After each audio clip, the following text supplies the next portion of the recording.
Hey YouTube, welcome back. We're on day 3 of the 4-day weekend tournament. This weekend's race is a Druid Mastery, so both hardcore and softcore are going on at the same time. And the only skills we need to care about are the 3 transformations. So these are brand new to the patch in patch 084. So we need to play either Werebear form, Spriggan form, or Swarmblade form. This is the new transformation that Druid just got, right? We were talking to another content creator who's here on YouTube, who is Epic Builds. You might know him as, hello, it's Dread from Epic Builds. And Dread has been a buddy of mine for a long time. We've known each other on Twitch, known each other on Discord, and we just like talk periodically, kind of shoot the breeze. So he pitched a build to me that he put a YouTube video out about. He was talking about a cold damage over time, a spell werebear build. And his build's up on YouTube. I'm going to link to that as well because it was heavily the inspiration for my build that I put together here. And we just finished pushing to wave 245 in the arena, which puts us in 2nd place for the hardcore race. I will say we leveled this build as soon as we got Maelstrom. We leveled with Swipe until we got Maelstrom. As soon as we got Maelstrom, all the way until level 95 right now, this has been one of the smoothest leveling experiences I've ever had. And it's just unreal. Totally a build that I would recommend to any new player out there who's looking to have something solid that will just breeze through the campaign, give you a good foundation for learning the game, and help you transition into whatever you want to do later on. This build has totally exceeded expectations.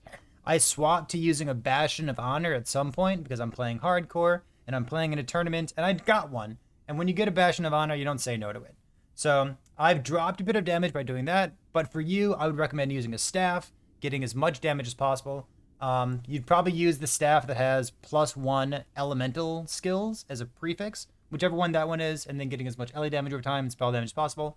But let's talk about the build so that you know what's going on here. So when we walk into a monolith the first time, we're going to double Warcry. So as soon as we pop Werebear form, we do a Warcry. So we're going to Warcry beforehand. So you're going to watch the symbol on the bottom left here. We have 4 stacks, and now we have 8 stacks. And once we have 8 stacks, we're super fast. We can just walk around the map, jump on stuff, pop stuff, and this is how we clear a monolith. It is wicked fast. As if you know what a map looks like and you take the right angle, it feels like you're playing Shield Rush from a Sentinel and you just breeze through everything. So when we walk into a monolith, we double Warcry, and that gives us Frenzy. So first things first, we're going to talk about Maelstrom. We have 20 plus 2. I put my last 2 points over into this Maelstrom stuff for dodge, but I'm going to recommend some different points to you instead. So Maelstrom, what do we have? We have all the damage nodes. Maelstrom lasts longer, and Maelstrom is more damage over here. I have not gone with the investment into attunement because I didn't want to build attunement in hardcore because I wanted to build strength. I want to build vitality. I want to build things that give me life and things that give me armor. And then strength, which gives me armor, also gives me adaptive damage. So we'll talk about that later. So I skipped the attunement scaling for my build. So we have all these points, and then we loop up here into haste, which we always have because we're always in more than 8 stacks. And then also frenzy, which gives us nice attack and cast speed when we need it. Also, we came down here for 2 points in chill just to travel into Eye of the Storm. 100% more damage, less AoE. For you, what I would recommend is taking these 3 points out of dodge and putting them into maybe 1 more point into more damage here. And then the last 2 points into area of effect over here. So the larger AoE helps so that when you're charging through mobs, you're dealing damage to a monster for a longer period of time. You can kill some monsters as you run past them. That little bit of extra AoE helps make monoliths feel really fun. So that's my recommendation to you. So how are we proccing this thing? Primarily, we're proccing this by using Warcry. So this is the second skill we're going to talk about. Warcry, we have our 4 points down here in a Maelstrom. We have 1 point into Cleanse Ailments as well because it's important to me in hardcore. This is a flexible point. You could put this somewhere else. We also are proccing Maelstrom by using attack speed because we're proccing it on Swipe from Werebear form over here. So the reason that we're taking attack speed nodes in Warcry is that attack speed helps us to generate more Maelstroms, which is more single target damage when we need it. That matters a lot for maybe doing a monolith boss or maybe just doing an echo boss or something, but it doesn't matter much in arena. So take that with a grain of salt, do with that information what you will. If you have more points into Warcry that you want to dump, I would say put them over into Frostclaw. Frostclaw is 50% increased cold damage per point, and all of our damage is cold damage over time. All right, so I already talked about werebear form. This is the form that we're in all the time. We have two important nodes in the top left and top right, and then some fluff nodes on the bottom. So on the top left, we talked about this Maelstrom for a chance to cast Maelstrom when we hit something with Maul or Swipe, which is great. And then just all travel points, nothing extra across the top, to Entangling Roots. So anytime that we use Maul, which is our little bunny hop here, we shoot out this wave of Entangling Roots, and we've converted Entangling Roots to cold damage. Last thing, we have 2 cooldown recovery speed for Maul, so that we can Maul as often as possible, because that is a good chunk of our damage, especially if we're in Arena, because we get to immobilize things too. And then we have, in werebear form, 5 points for health gained on kill or hit, and rage gained on kill or hit. These points here, along with the infinite rage that we get from quote-unquote Garden of Rage, is what we're using to sustain our rage cost here. So, speaking of rage, let's talk about this real quick. For the longest time, before I started doing Arena, I was not speccing into Spriggan form, and I was speccing into Swipe. So my Swipe skill tree looked like this point down here for some global attack speed, so I can get my animations off faster. And then I had points into down here, Duality of Nature for health gain on hit to keep me nice and safe. A little bit of area from Wingarian Reach. And then importantly, the thing that you would miss the most is this culling here, this 14% kill threshold. So I liked using this all the way until like level 93, level 94, because I didn't feel like I needed to spec an entire skill just to save my rage.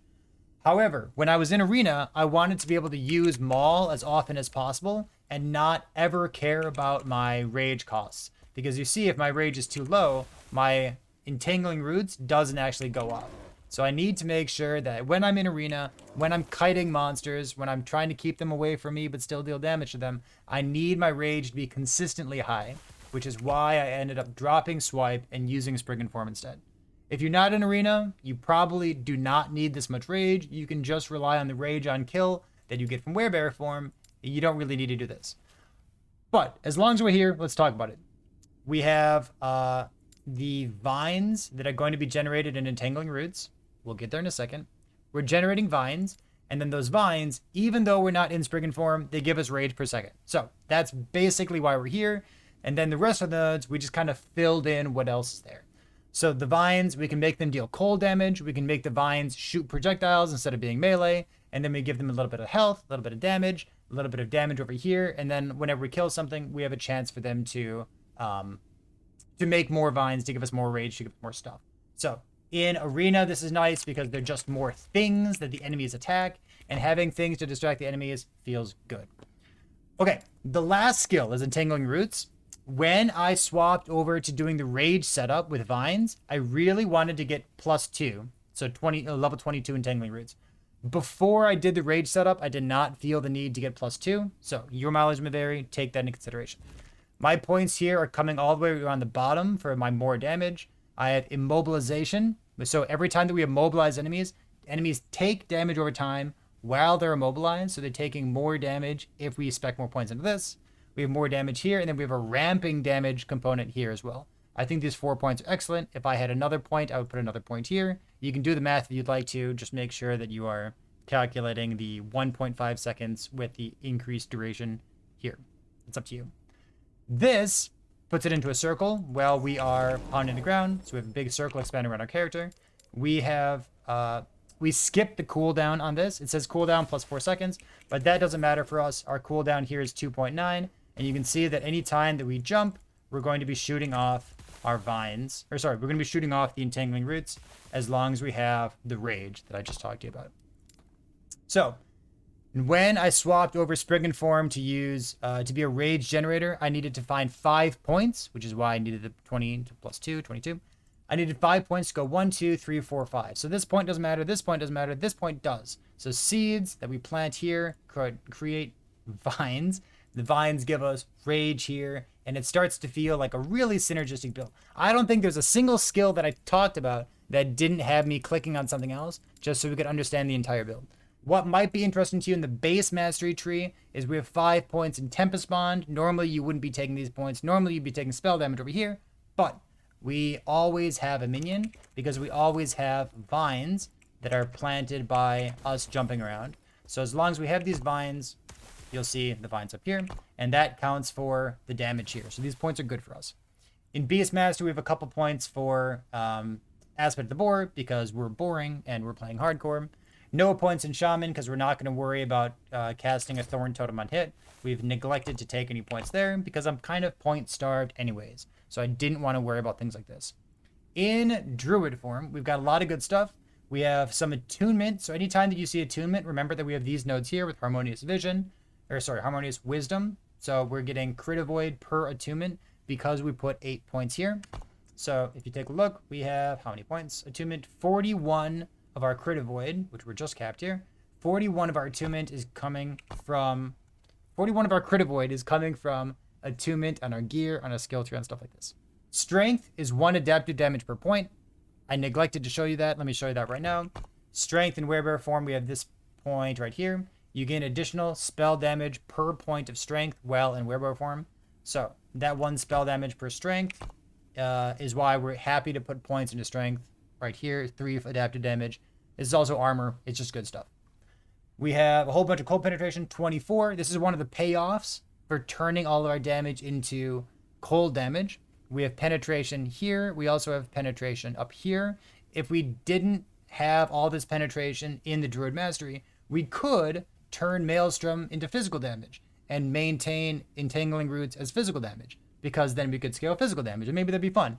But because we have so much cold penetration here, and because you get to make use of elemental damage over time, the prefix modifier on your gear, it ends up being very, very strong to convert our damage into elemental damage. It also means that we get to do things like elemental damage leached as life if we wanted to do some leveling, for example, with a pair of gloves that I may have vended already. These Avarice gloves, you can take these at like level 3 or something upon completing one of the first quests in the game. You take this instead of Gambler's Fallacy, and it gives you excellent leech. And I personally wore these until like level 90 or so. So that's about when I swapped off of my Avarice gloves. All right, gearing. We have life everywhere. We have +2 Maelstrom at our chest piece. We have +2 Entangling Roots here. I think those are both great. Cooldown recovery speed allows us to spam our skills more often. Roar, we have our Maul, we have our Rampage that goes on cooldown. And because we're only gated by Rage, and we have a ton of Rage, we're basically infinite, we just want as much cooldown as possible. So if you were going to seal something, you could seal cooldown recovery speed. You could seal cooldown recovery speed while transformed, and that would give you even more cooldown recovery speed if that's the kind of thing you're looking at. I would recommend to you playing this build that you would use a staff, because a staff is an excellent middle ground between dual wielding, which I don't think is that great, and using a shield, which is super defensive for hardcore. So I think for you, my recommendation would be like some kind of elemental damage over time, and then cold damage or spell damage or damage over to something else as your other prefix, and that's the kind of staff that you'd be looking for. And then our relic is, again, nothing special, but we're using this to cap some resistance. Viz res, void res, ally res, a little bit of all the resistances, just to make our life as good as possible.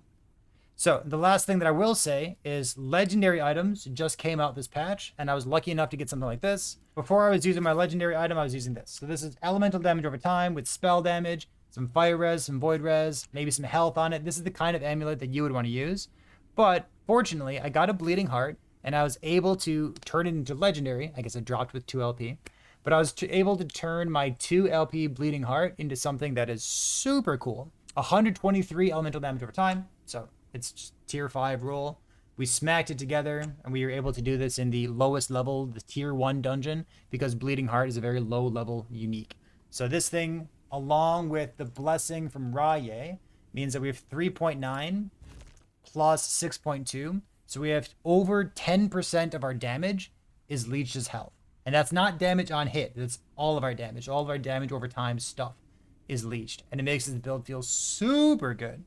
All right, idols. You could use things like this. Chance on hit to summon a Thorn Totem. And then cold damage per active totem. And then maybe spell damage while you have an active totem. You could use like the whole totem suite of idols. I don't really like them in that much because I'm not sure how often I'm going to be hitting things. Especially because oftentimes in arena, I'm just kind of like kiting around and I'm using my Entangling Roots. I'm running away from monsters. I'm using my Entangling Roots and then running away from monsters. So I wasn't sure how how often I would be able to get the on-hit portion of this 10% chance to actually proc. So I elected for these. This is spell damage while transformed, aspect of the boar effect. It just makes you tanky. It's excellent. Spell damage, boar effect, damage over time while transformed, cold damage, damage over time, spell damage, cold damage, like all these kinds of things. The rest of this is vitality, vitality, vitality, res, res, res, res, res. That's what I opted into.